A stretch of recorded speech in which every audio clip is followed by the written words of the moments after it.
మేము గాత్రం అయితే ఇవ్వగలం, మన స్వరం ఇవ్వగలం, కానీ దాని వెనుకున్న కష్టానికి తగ్గ ఫలితం చూపించమని చెప్పని మమ్మల్ని ముందుకు తోస్తూ, మమ్మల్ని ఎంకరేజ్ చేస్తూ, ఎలా మనం ఉంటే ఎలా వాళ్ళని ఆకర్షించి ఆనందింపజేయగలం, పరవశింపజేయగలం, ఇదే ఆలోచనతో మా చేత ఈ తరహాలో చేయించినందుకు వాళ్ళందరికీ కూడా ధన్యవాదాలు తెలియజేస్తున్నాం మేము.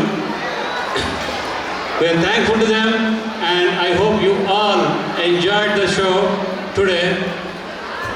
Yeah, so especially thanks to the Shashank Chakaballi, Sai, Sri and Uday who worked with us all over the days and made it to happen. We really appreciate their efforts and also their hard work behind the scenes to make it happen. Thank you very much, and I will also ask other MCs to speak on about few words about them.